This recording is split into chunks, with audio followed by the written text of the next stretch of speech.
Assalamualaikum warahmatullahi wabarakatuh dan salam sejahtera kepada Dr. Firdaus dan juga rakan-rakan sekalian. Kami merupakan pembentang bagi soalan keempat daripada kumpulan pertama.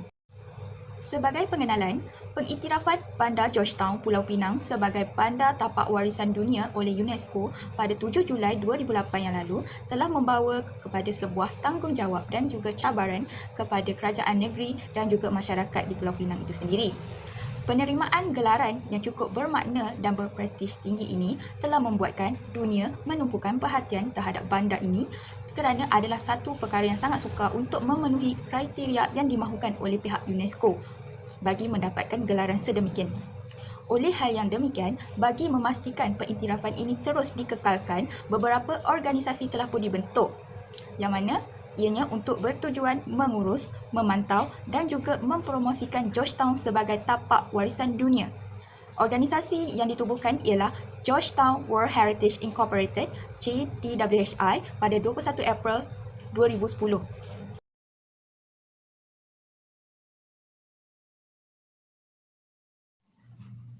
Okey, sebelum kita terus kepada definisi warisan tidak tampak atau intangible heritage ini, terlebih dahulu ingin saya memberikan bahawa terdapat 3 kategori warisan yang diperkenalkan, iaitu warisan tampak, warisan tidak tampak dan juga warisan semula jadi, yang mana ketiga-tiga kategori warisan ini ada fungsi dan juga ciri-ciri tertentu.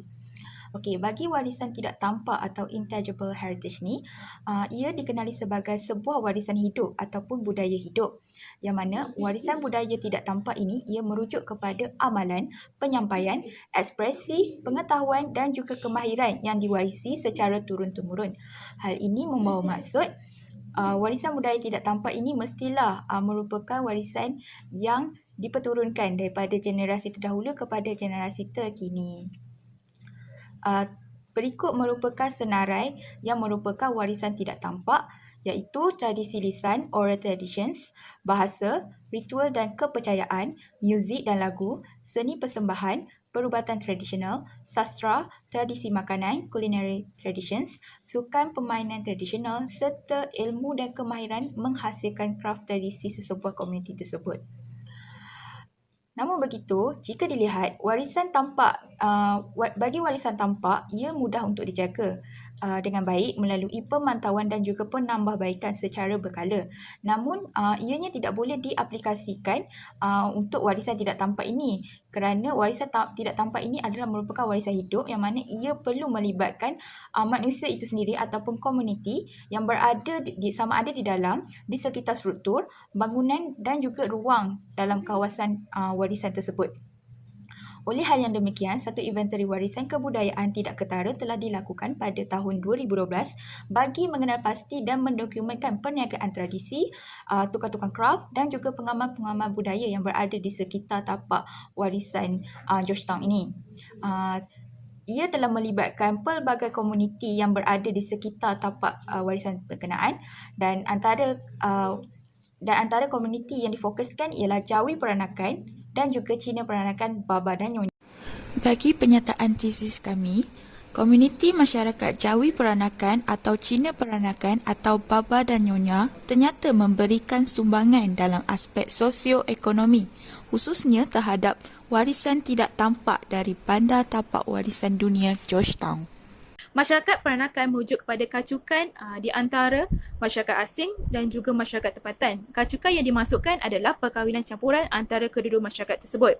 Masyarakat peranakan yang cukup terkenal di Georgetown yang berada di Pulau Pinang iaitu masyarakat Jawi Peranakan dan juga Cina Peranakan atau lebih dikenali sebagai Baba dan Nyonya.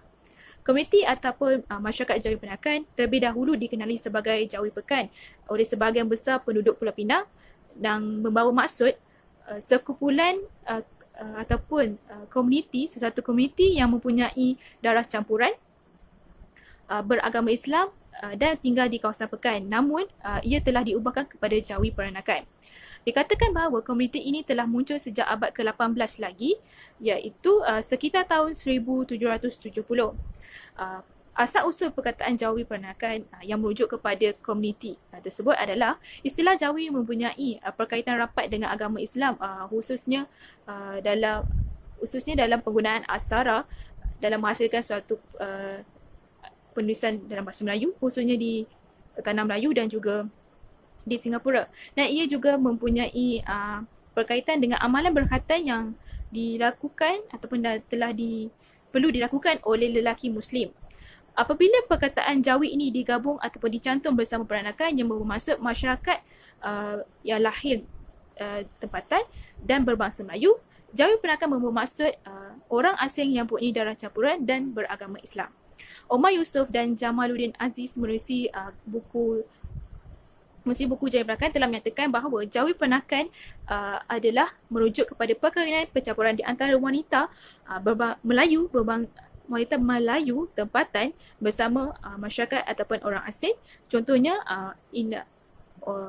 masyarakat India India beragama Islam yang datangnya daripada India, masyarakat Arab daripada tanah Arab dan juga masyarakat Afghani. Kedatangan golongan masyarakat jawi peranakan ataupun golongan-golongan asing ini yang ternyata telah membentuk jawi peranakan menerusi perkahwinan. Dan terdapat 3 peringkat pembentukan komuniti jawi peranakan menerusi perkahwinan campuran bersama wanita Melayu tempatan. Peringkat yang pertama adalah perkahwinan wanita Melayu tempatan bersama dengan golongan saudagar, pedagang dan juga pembekal alatan senjata yang datang ke Pulau Pinang untuk menjalankan perniagaan mereka, khususnya dalam bidang perdagangan. Dan antara mereka ini datangnya dari negara India dan beragama Islam dan juga daripada Arab. Dikatakan saudagar, golongan saudagar telah mengikut jejak langkah Kapitan Keling yang mengawini wanita Melayu tempatan yang tinggal berhampiran dengannya kerana Kapitan Keling ketika itu sudah pun menetap di kawasan Batu Uban di Pulau Pinang. Peringkat yang kedua adalah perkahwinan campuran wanita Melayu tempatan bersama dengan golongan buruh, iaitu golongan buruh yang dibawa masuk oleh British dari India untuk dijadikan mereka ini sebagai buruh di dalam penanaman komersial. Penanaman komersial yang dimasukkan adalah seperti penanaman tebu dan juga lada. Apabila buruh-buruh ini datang ke Pulau Pinang, mereka mengambil keputusan untuk tinggal secara tetap. Apabila mereka tinggal secara tetap, ia telah membuka jalan untuk mereka mengawini wanita Melayu tempatan. Dan peringkat pembentukan komuniti jawi peranakan yang terakhir atau peringkat yang ketiga adalah perkahwinan campuran wanita Melayu tempatan bersama golongan banduan dari India yang menjalani hukuman dibawa masuk oleh pihak British. Hal ini dikatakan dengan kerana pada zaman dulu Pulau Pinang telah dijadikan sebagai lokasi untuk golongan-golongan banduan yang telah ditahan atas kesalahan merompak, membunuh dan juga kesalahan politik. Seterusnya, marilah kita mengenali terlebih dahulu mengenai latar belakang Cina peranakan dan juga disebut Baba Nyonya. Cina peranakan atau Baba Nyonya ini merupakan etnik yang berasal dari Cina. Mereka ini telah berhijrah ke Kepulauan Melayu sekitar abad ke-15. Perkahwinan campur antara Cina dan juga masyarakat tempatan Melayu telah menghasilkan generasi kedua yang disebut Baba Nyonya. Baba merupakan gelaran yang diberikan kepada orang lelaki, manakala Nyonya pula gelaran yang diberikan kepada orang perempuan. Pembukaan Pulau Pinang oleh Francis Light pada tahun 1786 dan juga campur tangan kuasa-kuasa Inggeris di negeri-negeri Melayu telah menggalakkan lagi kemasukan imigran dari Cina untuk menghasilkan aktiviti ekonomi seperti pelombongan biji timah. Disebabkan itu, ramai di antara kaum Cina yang telah mengambil keputusan untuk menetap di tanah air dan berkahwin dengan masyarakat tempatan. Hal ini dikatakan demikian kerana untuk menunggu tempoh masa mereka untuk pulang ke negara asal sangatlah lama dan mengambil masa kira-kira 6 bulan untuk menunggu peralihan angin monsun. Disebabkan itu, mereka mengambil inisiatif ataupun pendekatan dengan menetap di tanah air lalu berkahwin dengan masyarakat tempatan. Etnik ini menggelarkan diri mereka sebagai baba dan peranakan kerana kebudayaan mereka yang berasal daripada warisan tradisi Cina dan pada masa yang sama mengalami proses asimilasi pengaruh kebudayaan Melayu. Dengan kata lain, Baba adalah orang Cina yang mengidentifikasikannya sebagai Baba. Baba ni merupakan istilah pinjaman dari India yang merujuk kepada lelaki Cina di negeri-negeri Selat. Manakala peranakan pula didefinisikan sebagai imigran yang lahir di Malaysia ataupun berasal daripada keturunan kacukai antara imigran dan juga orang tempatan. Masyarakat Jawi Peranakan juga telah memainkan peranan dalam pendidikan yang sekaligus telah menjadi sumbangan kepada warisan tidak tampak dalam aspek sosial. Masyarakat Jawi Peranakan ialah golongan elit masyarakat Melayu yang sangat terkenal disebabkan oleh keperhatian khusus yang mereka berikan kepada pendidik anak-anak mereka yang digabungkan dengan didikan agama dan juga pengajian asas. Pendidikan asas mereka dalam agama Islam dan penguasaan bahasa Melayu, Tamil dan Arab membolehkan mereka menjadi guru dan pendidik yang berpengaruh di kawasan tersebut. Sebagai masyarakat yang berpendapatan tinggi dan mampu menghantar anak-anak mereka ke sekolah-sekolah Inggeris seperti Penang Free School telah menyebabkan kaum Jawi Peranakan ini mendahului orang Melayu luar bandar dari segi pendidikan. Kelebihan pendidikan yang diterima oleh masyarakat ini telah membuka peluang bagi memasuki pentadbiran penjajah Inggeris seperti kerani mahkamah, jurubahasa dan pegawai tanah serta selepas kemerdekaan sebagai pegawai kerajaan persekutuan. Perkara ini dapat dibuktikan lagi dengan contoh Muhammad Said bin Dada Mohidin yang berasal dari Pulau Pinang telah menjadi pendidik di Raffles Institution dan menjadi pengarang akhbar Jawi Peranakan. Komuniti Jawi Peranakan juga merupakan kumpulan pertama yang menerokai bidang pendidikan dan profesional sebagai guru dan pensyarah di institusi pendidikan Inggeris dan maktab perguruan. Hos Salman Association juga menyatakan betapa komuniti etnik Jawi Peranakan di Singapura dan juga Tanah Melayu dipandang mulia oleh komuniti Melayu kerana pencapaian taraf pendidikan dan warisan kekayaan mereka.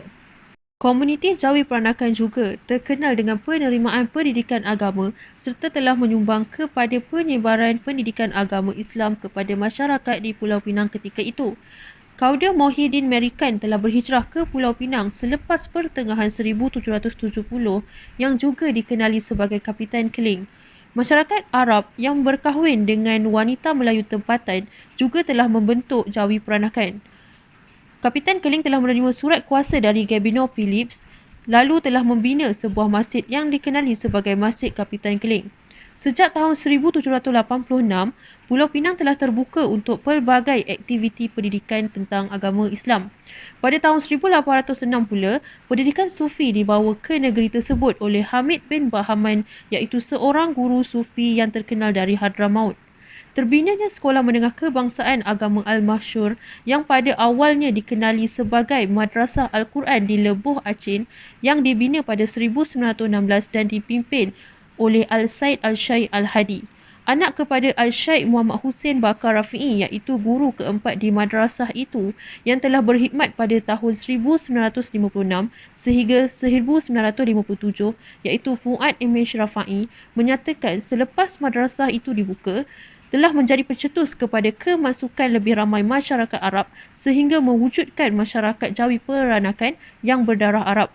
Jadi, pendidikan asas pengajian dan pendidikan agama yang diterima oleh komuniti Jawi Peranakan yang merupakan warisan tidak tampak dari Bandar Tapak Warisan Dunia Georgetown telah memberi sumbangan kepada kemajuan pendidikan di Pulau Pinang sekaligus meningkatkan taraf pendidikan dan sosial masyarakat di seluruh Pulau Pinang dan Tanah Melayu.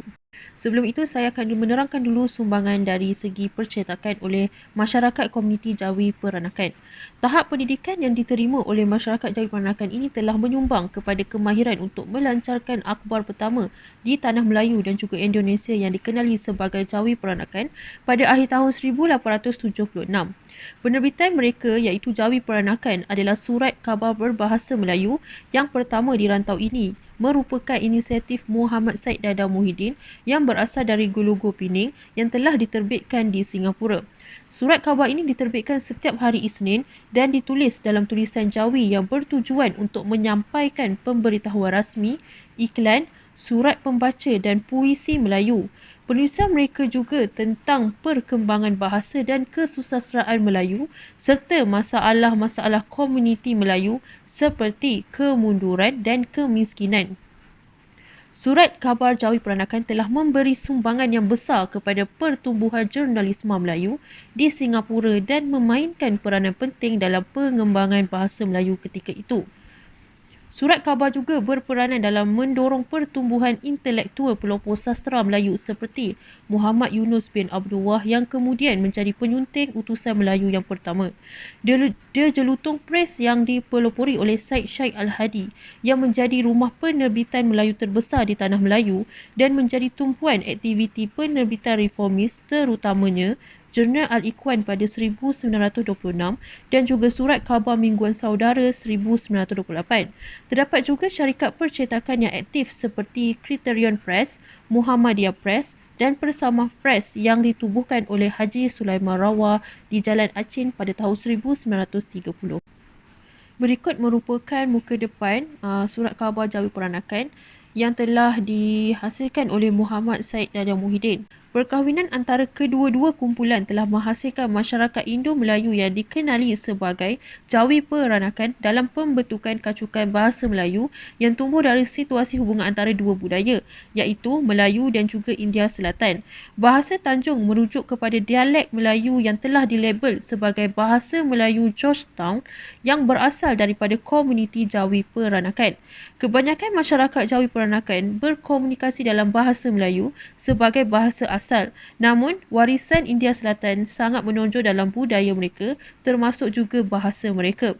Bahasa Tanjung menunjukkan bahasa warisan dan sebagai penanda budaya yang penting oleh masyarakat Jawi Peranakan yang mempunyai struktur bahasa Melayu, Tamil serta pinjaman dari bahasa Inggeris. Jadual yang berikut telah menunjukkan contoh bahasa Tanjung, iaitu contoh yang pertama, menunjukkan perkataan Tamil yang dimiliki oleh bahasa Tanjung tetapi tidak terdapat dalam bahasa Melayu, antaranya mami, makcik, aci, kakak dan juga mamu, pakcik. Contoh yang kedua pula ialah banyak punya cantik, tak ada punya kejar, iaitu menyatakan ungkapan yang digunakan oleh Jawi Peranakan yang terdapat dalam bahasa Tamil. Contoh yang ketiga pula telah menunjukkan bahasa Tanjung yang menerima pinjaman dari bahasa Inggeris yang telah digunakan dalam persekitaran mereka, iaitu landing, tidur, terra ataupun terror yang bermaksud hebat. Contoh yang keempat pula seperti caca marba, mampuih pi kak hang dan juga terbakar perut yang menyatakan bahasa Tanjung yang menggunakan ungkapan oleh Jawi Peranakan itu sendiri.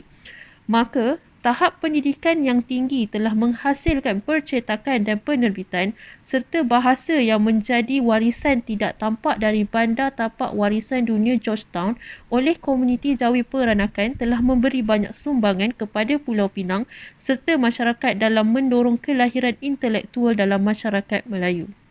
Sumbangan dari segi seni dan kebudayaan.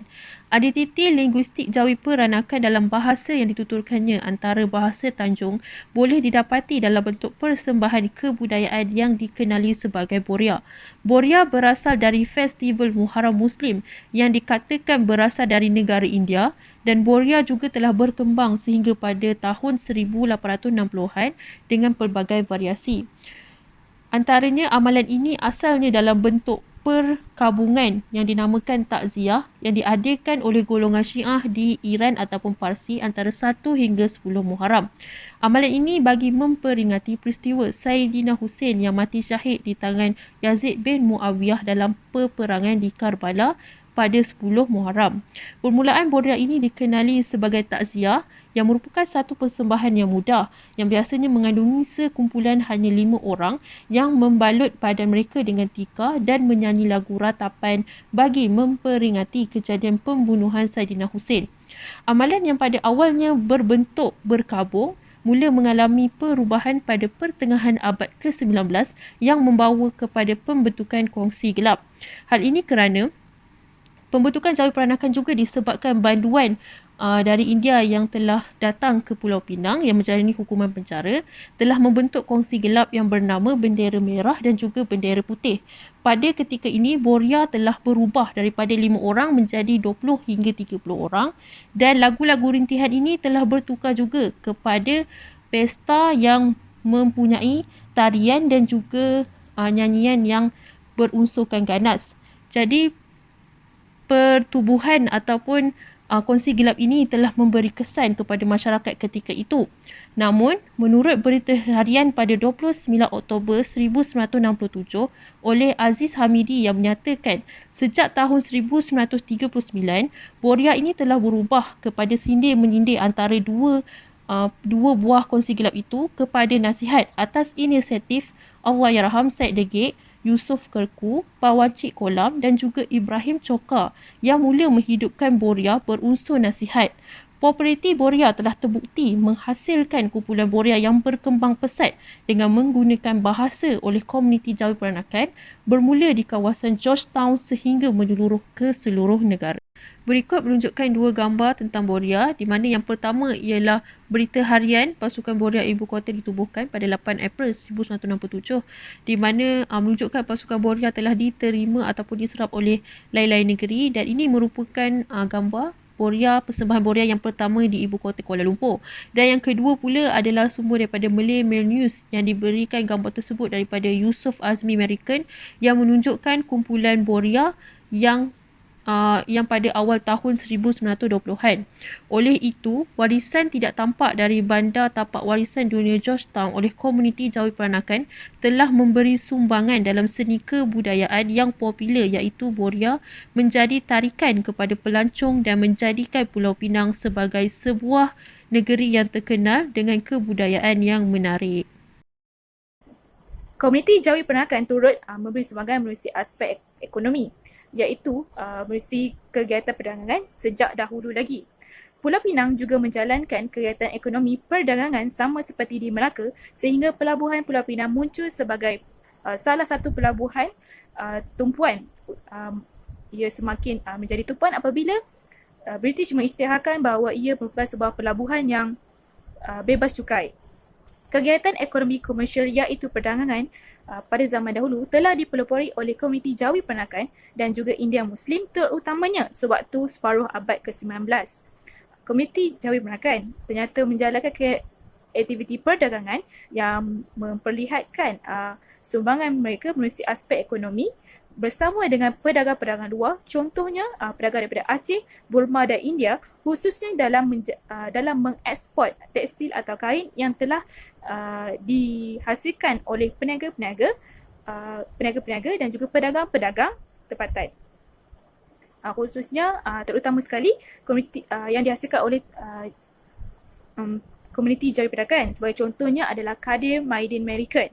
Hubungan perdagangan di antara Jawi Peranakan dan juga pedagang Aceh semakin meluas apabila komuniti ini telah melakukan kegiatan mengimport lada daripada Aceh disebabkan Aceh mempunyai kuantiti yang banyak dari segi lada yang sememangnya sangat diperlukan oleh masyarakat di Pulau Pinang, khususnya di Georgetown.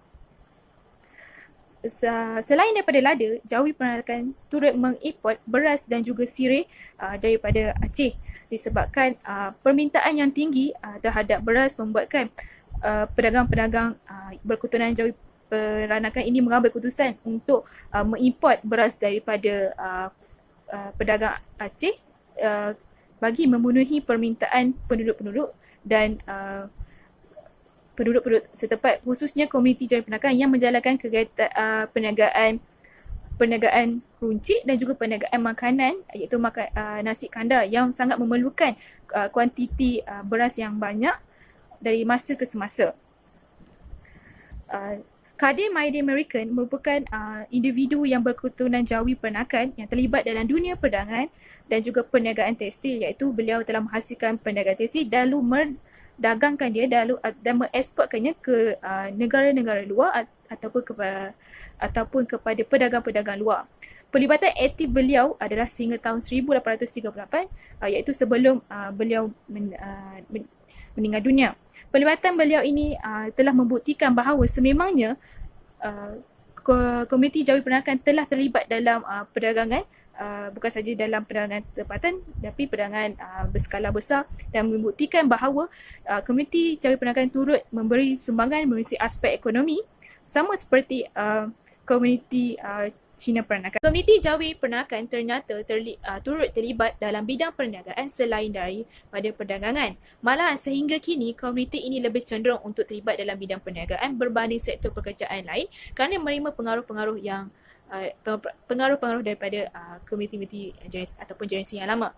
Komuniti ini menjalankan perdagangan barangan runcit khususnya di Georgetown seperti tepung, gula dan juga beberapa bahan untuk menghasilkan manisan yang diimport daripada pedagang-pedagang luar, khususnya ke suatu kerancakan perdagangan pada abad ke-19. Selain daripada tepung dan juga gula, peniaga-peniaga kecil ataupun peniaga runcit ini turut menjual barangan yang telah diimport oleh golongan perdagangan, iaitu beras yang ternyata sangat menerima permintaan yang tinggi daripada komuniti setempat dan termasuklah komuniti Jawi Peranakan sendiri, disebabkan komuniti Jawi Peranakan telah menjalankan kegiatan atau menjalankan perniagaan makanan, iaitu berniaga nasi kandar. Pada abad ke-20, komuniti Jawi Peranakan telah menjalankan perniagaan pelaburan tanah, khususnya tanah wakaf di sekitar Pulau Pinang, terutamanya di tapak warisan Georgetown.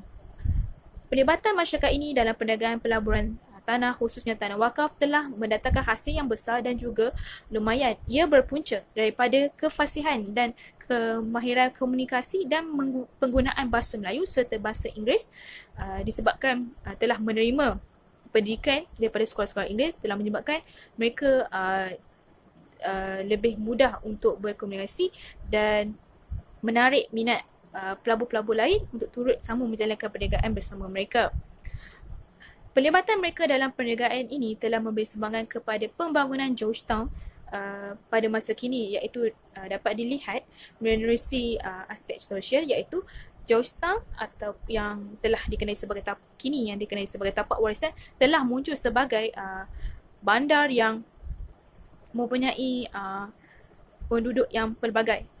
Masyarakat di Pulau Pinang lebih cenderung untuk memilih tinggal di Georgetown disebabkan pemodenan dan juga pembangunan yang pesat membangun.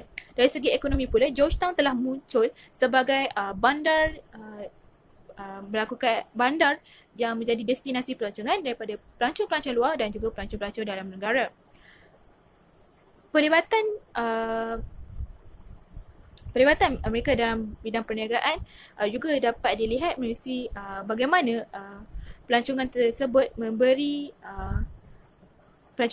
telah membuatkan Lebuh Culia menjadi kawasan pelancongan yang sering dikunjungi oleh pelancong-pelancong luar untuk mengetahui mengenai sejarah-sejarah masyarakat peranakan yang berada di Pulau Pinang, khususnya masyarakat Jawi Peranakan sendiri. Masyarakat Malaysia lebih cenderung melihat bahawa golongan Indian Muslim atau mamak yang terlibat dalam perniagaan nasi kandar. Namun sebenarnya perniagaan nasi kandar ini telah didominasi oleh Jawi Peranakan sejak dahulu lagi dan ia masih kekal sehingga kini. Dapat dilihat bahawa perniagaan nasi kandar sememangnya telah memberi sumbangan dalam aspek ekonomi terhadap warisan tidak tampak dari bandar tapak warisan dunia Georgetown. Malahan kemunculan perniagaan makanan Jawi Peranakan di Georgetown, contohnya restoran Jawi House yang menyediakan pelbagai hidangan Jawi Peranakan telah menyebabkan Georgetown yang kini dikenali sebagai tapak warisan telah dikunjungi oleh pelbagai pelancong-pelancong yang ternyata telah membuatkan ia menjadi salah satu destinasi ekonomi, destinasi pelancongan yang ternyata telah meningkatkan ekonomi pelancongan Georgetown dan juga Pulau Pinang sendiri. Maka dapat dilihat bahawa sektor perniagaan seperti nasi kandar dan pelbagai makanan lain, termasuklah kegiatan runcit sejak dahulu hinggalah kini menjadi satu tarikan pelancong di negeri Pulau Pinang, terutamanya di kawasan Georgetown, sekaligus menjadikan Georgetown dan Pulau Pinang sebagai industri ekonomi pelancongan dari segi kepelbagaian dan keunikan makanan. Bahkan secara tidak langsung perniagaan ini telah memberi sumbangan terhadap bidang sosial, iaitu dengan mengangkat dan memperkenalkan komuniti Jawi Peranakan yang dikatakan kian terhapus ataupun kian berkurangan disebabkan komuniti ini lebih cenderung untuk pamerkan atau menyelahkan identiti mereka sebagai Melayu tulen. Secara ringkasnya, sememangnya masyarakat ataupun komuniti Jawa Peranakan terlibat dalam bidang perniagaan yang memberi sumbangan melalui aspek ekonomi. Bukti yang menyatakan bahawa kumpulan Jawa Peranakan adalah kumpulan yang mendominasi perniagaan seperti perniagaan Sikandar dan perniagaan lain seperti emas, pertukaran mata wang dan juga penerbitan dan juga menjual perhiasan-perhiasan emas dapat dilihat melalui petikan dari U Kiat Gen, iaitu the Jawi Peranakan traditionally dominated such as economic niche area as Nasi Kandar, rice with an assortment of curries, mi goreng, fried noodle, money changing, gold and jewellery, newspaper vendors, small sundry stalls, barbers, printers and publishing, and a bakery and bread distributor. Tapi maka dapat dilihat bahawa sememangnya perdagangan dan juga perniagaan merupakan sumbangan melalui aspek ekonomi oleh komuniti Jawi Peranakan yang telah dilakukan daripada dulu sehinggalah kini ternyata memberi sumbangan terhadap warisan tidak tampak dari Bandar Tapak Warisan Dunia Georgetown sehingga mampu menjadikan Bandar Georgetown dikenali sebagai sebuah bandar tapak warisan yang ternyata bukan sahaja memberi satu lambang kebanggaan. Sumbangan yang telah diberikan oleh Cina Peranakan ataupun Baba Nyonya ini terutamanya dalam aspek sosial.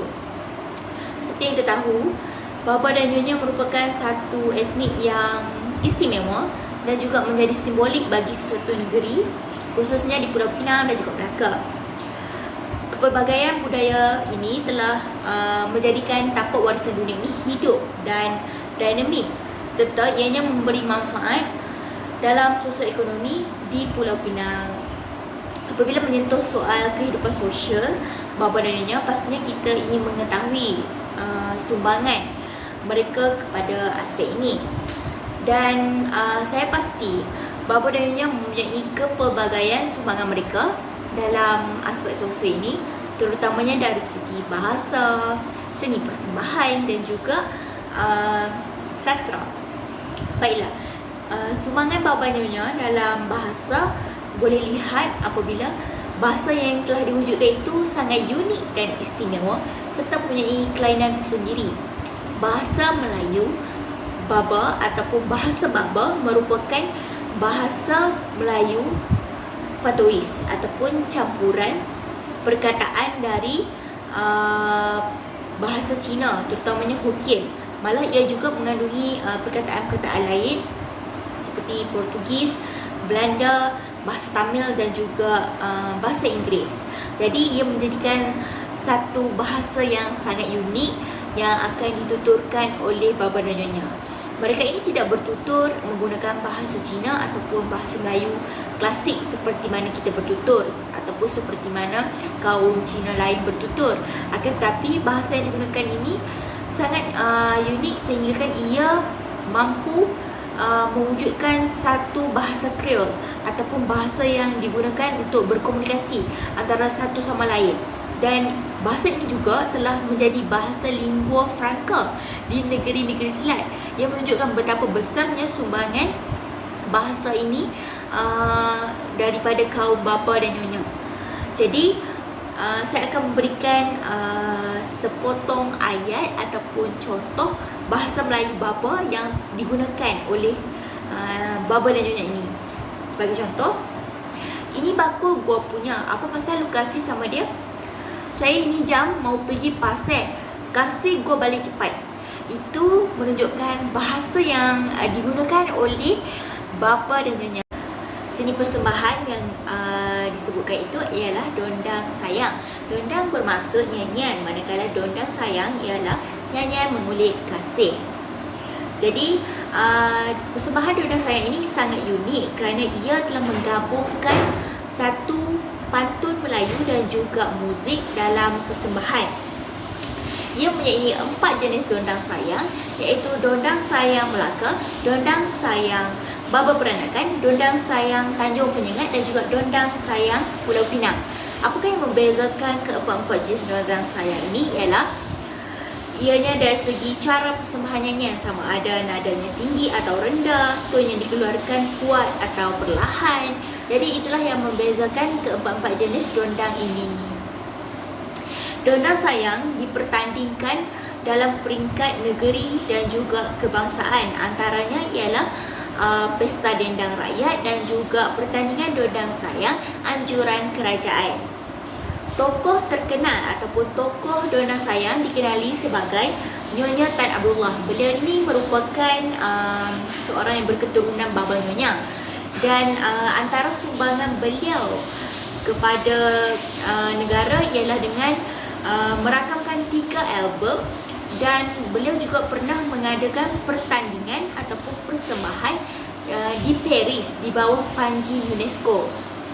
Jadi beliau banyak memberi inspirasi kepada generasi hari ini mengenai seni dondang sayang. Di mana kita tahu bidang sastra ini sangat meluas, dan ramai di antara baba dan nyonya yang mengambil kesempatan untuk memberi pendedahan tentang kehidupan baba dan nyonya, sama ada dari segi pakaian, tradisi mereka, makanan dan sebagainya.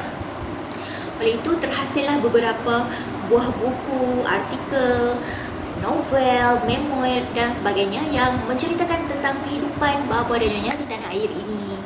Jadi sebagai contoh, Datin Seri Indon telah menulis sebuah buku tentang kebaya nyonya, iaitu berkaitan dengan pakaian tradisi nyonya pada ketika itu, sehingga kini pakaian itu menjadi simbolik kepada pakaian nyonya. Kebanyakan penulisan sebelum ini berkaitan dengan baba nyonya ditulis dalam bentuk buku akademik, tesis, artikel dan juga buku meja kopi, dan kurang sekali mereka menulis tentang baba dan nyonya itu berdasarkan fakta biografi yang diambil daripada baba nyonya itu sendiri. Oleh itu, setelah menyedari kepentingan bidang sastra, terutamanya dalam memastikan kisah kelompok minoriti seperti baba nyonya ini terus kekal, maka terdapat wakil yang menghasilkan penulisan daripada komuniti baba nyonya sendiri. Sebagai contoh, The Patriarch oleh Yap Ju Kim dan juga Ruth Ho, iaitu bertajuk Rainbow Round My Shoulder, diterbitkan pada tahun 1975, dan kedua-duanya bersifat biografi keluarga baba di Pulau Pinang dan Melaka. Seterusnya, dapat juga novel yang diterbitkan, novel nyonya pertama yang diterbitkan yang bertajuk Twilight of the Nyonyas, telah diterbitkan pada tahun 1984 oleh Chin K-on. Dan terdapat juga kisah hidup sendiri yang diterjemahkan melalui penulisan, iaitu kisah hidup baba dan nyonya yang menceritakan pengalaman sendiri, lalu mereka menukilankan ia melalui penulisan sejarah. Penulisan misalnya Michelle Lee telah berkongsi kisah hidupnya dengan menerbitkan sebuah buku bertajuk Among the White Moon Face, Memoir of a Nyonya's Feminist.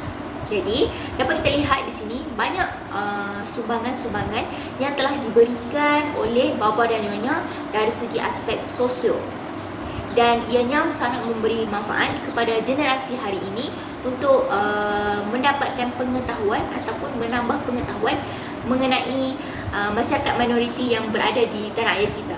Seterusnya, komuniti Cina Peranakan berupaya untuk menyumbang dalam aspek ekonomi melalui warisan tidak tampak, iaitu tradisi makanan atau Nyonya Cuisine. Makanan Cina Peranakan ini adalah merupakan gabungan antara masakan kaum Melayu dan juga Cina yang turut dipengaruhi dari pengaruh negara lain, misalnya Indonesia dan juga Thailand, yang merupakan satu hasil daripada kepelbagaian budaya yang telah diasimilasikan dalam makanan tersebut. Makanan nyonya ini jelas mempunyai keunikan yang tersendiri kerana masakan ini adalah merupakan makanan gabungan yang sangat asli sebelum perkataan nyonya itu diciptakan, sesuai dengan selera daripada komuniti ini yang mana sangat gemar akan rasa pedas dan juga menyengat. Makanan tradisi daripada komuniti Cina Peranakan baba nyonya ini menggunakan pelbagai rempah ratus, antaranya kulit kayu manis, bunga cengkeh, selain penggunaan belacan yang sangat ketara dalam masakan tradisi mereka ini. Resepi-resepi makanan ini diperturunkan dari satu generasi ke generasi yang lain. Hal ini kerana pada zaman dahulu, kaum wanita daripada Cina Peranakan ini perlu menguasai ilmu memasak sebelum mereka berkahwin. Antara makanan tradisi yang terkenal dari warisan nyonya, baba nyonya ini ialah otak-otak, ayam ponteh dan juga asam laksa. Sehingga hari ini, tradisi makanan komuniti daripada Cina Peranakan atau baba nyonya ini semakin mendapat tempat dalam diri penggemar makanan. Hal ini kerana impak daripada warisan tak tampak ini ia dilihat sebagai antara sumbangan ekonomi utama bagi komuniti ini. Perkara ini dikatakan demikian kerana komuniti Cina Peranakan atau baba nyonya ini telah mengaplikasikan tradisi ini walaupun ianya saban hari beredar, saban hari berubah mengikut zaman, tetapi ianya menjadi salah satu tradisi ataupun budaya yang perlu dikekalkan. Sebagai contoh, bukti ianya kekal sehingga hari ini apabila terdapat pelbagai restoran yang dibangunkan di sekitar bandar Georgetown yang mengetengahkan tradisi makanan nyonya ini sebagai daya penarik yang bantu meningkatkan ekonomi mereka. Sebagai contoh, restoran-restoran ini The Little Nyonya Cuisine, Perut Rumah Nyonya Cuisine dan banyak lagi. Oleh hal yang demikian, berdasarkan warisan tidak tampak melalui tradisi makanan komuniti inilah yang menjadi penyebab mengapa komuniti ini boleh menyumbang kepada ekonomi mereka sendiri dan juga setempat. Hal ini dipersetujui oleh Lee Soo Kim 2008 yang mengatakan, one feature of Peranakan culture will certainly stay alive in Peranakan cuisine, which is Nyonya cuisine, because of its unique flavors, books as well as restaurant claiming to be authentic Nyonya continue to appear. Komuniti Cina Peranakan berupaya menyumbang dalam aspek ekonomi berdasarkan warisan tidak tampak iaitu seni kraft tradisional, yang mana tidak semua orang boleh memiliki ilmu dan kemahiran ini pada masa kini dan ianya dianggap sebagai wira sebenar kepada warisan tidak tampak di Bandar Tapak Warisan Dunia Georgetown ini.